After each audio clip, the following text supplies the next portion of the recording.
This is Doug Johnson. And this is Phil Murray with The Making of a Nation, a VOA special English program about the history of the United States.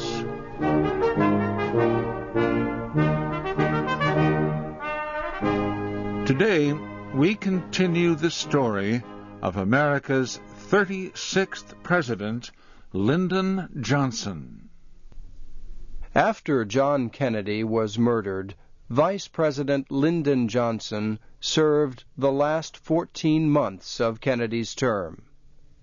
He then was elected to his own full term. It began in January 1965. Much of his time and energy would be taken up by the war in Vietnam. By early 1964, America had about 17,000 troops in Vietnam. The troops were there to advise and train the South Vietnamese military. Vietnam had gained its independence from France in 1954. The country was divided into North and South. The North had a communist government led by Ho Chi Minh. The South had an anti-communist government led by Ngo Dinh Diem. In 1957, communist rebels, Viet Cong, began a campaign of terrorism in South Vietnam. They were supported by the government of North Vietnam and later by North Vietnamese troops. Their goal was to overthrow the anti-communist government in the South. President Johnson believed that the United States had to support South Vietnam. Many other Americans agreed. They believed that without American help, South Vietnam would become communist. Then all of Southeast Asia would become communist too.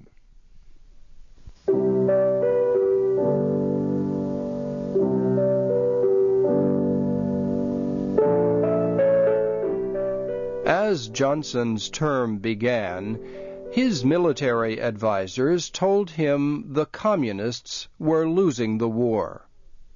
They told him that North Vietnamese troops and Viet Cong forces would soon stop fighting.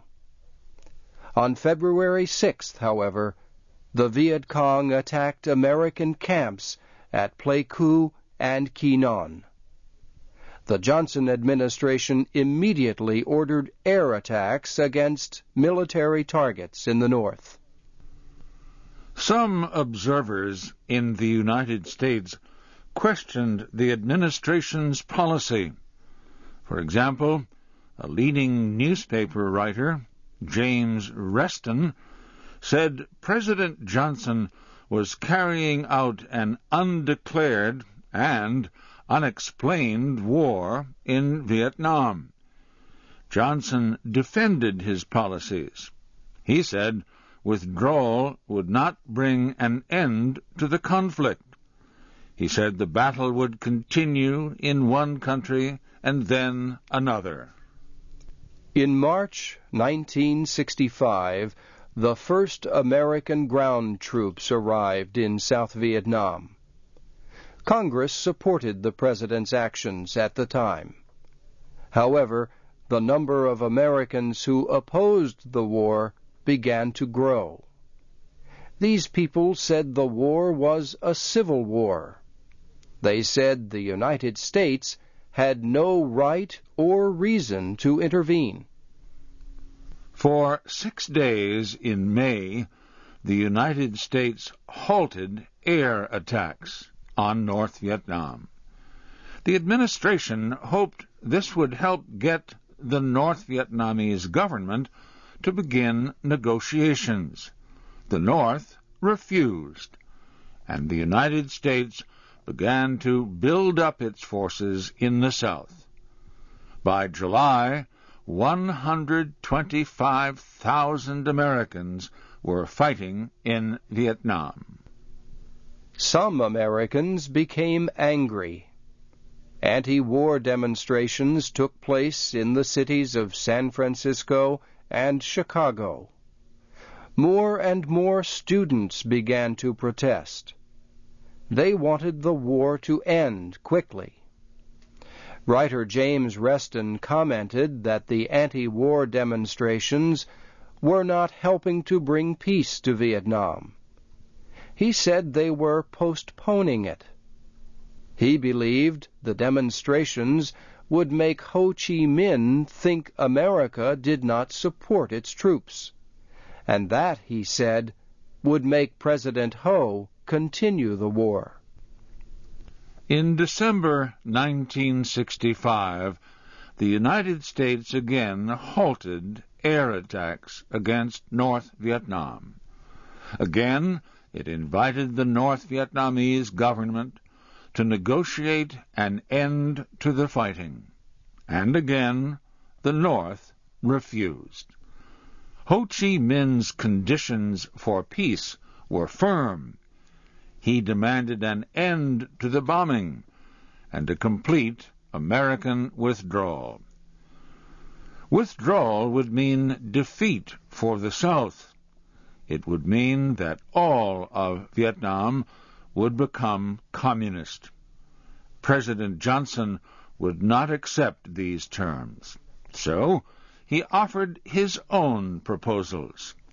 The most important was an immediate ceasefire. Neither side would compromise, however, and the fighting went on. In 1966, President Johnson renewed the bombing attacks in North Vietnam. He also increased the number of American troops in South Vietnam.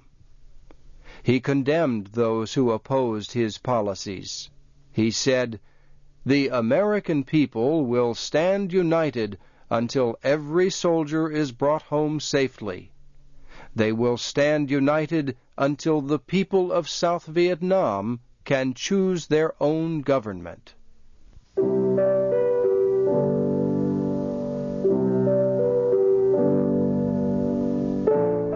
Local and state elections were held in the United States that year.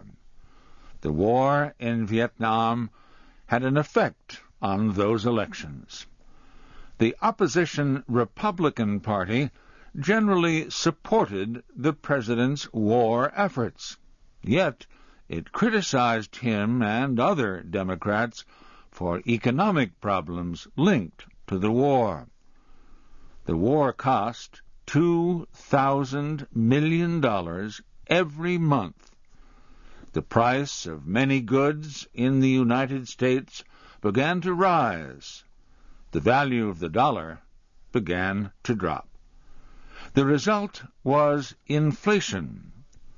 Then economic activity slowed, and the result was recession.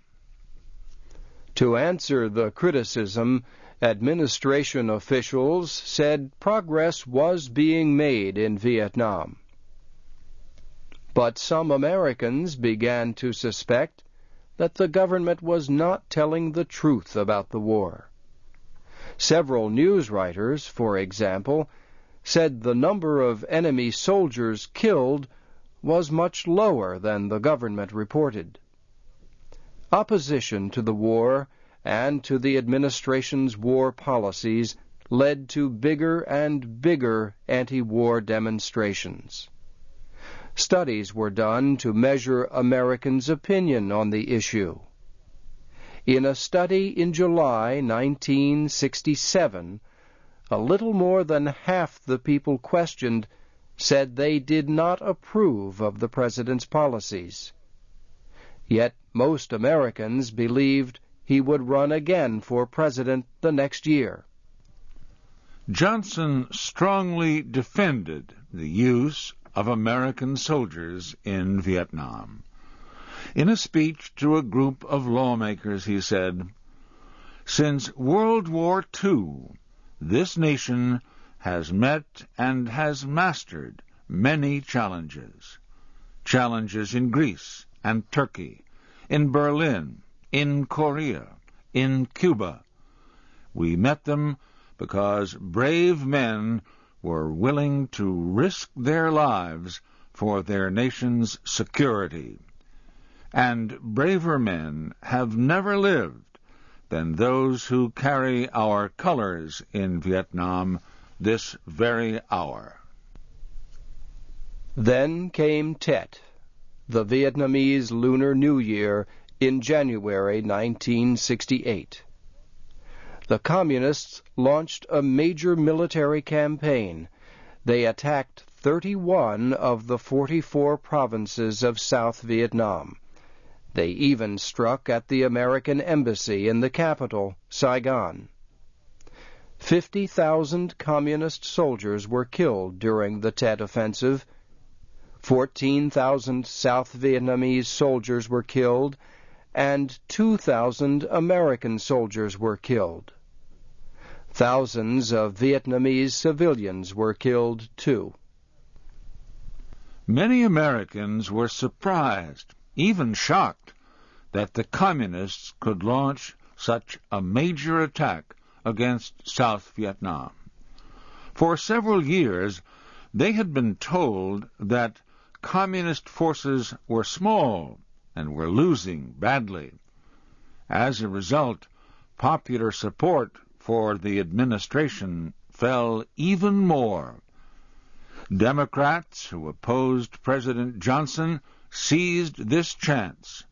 Several ran against him in the primary elections held before the party's presidential nominating convention. These included Senator Robert Kennedy of New York and Senator Eugene McCarthy of Minnesota. Kennedy and McCarthy did well in the early primary elections. Johnson did poorly. At the end of March 1968, the President spoke to the American people on television. He told of his proposal to end American bombing of North Vietnam. He told of the appointment of a special ambassador to start peace negotiations. And he told of his decision about his own future. I do not believe that I should devote an hour or a day of my time to any personal partisan causes or to any duties other than the awesome duties of this office, the presidency of your country. Accordingly,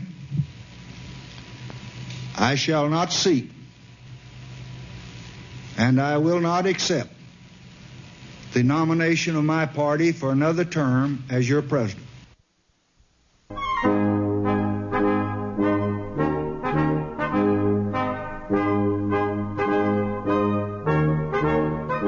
This program, The Making of a Nation, was written by Jerry Watson and produced by Paul Thompson. This is Phil Murray. And this is Doug Johnson. Join us again next week for another VOA Special English program about the history of the United States.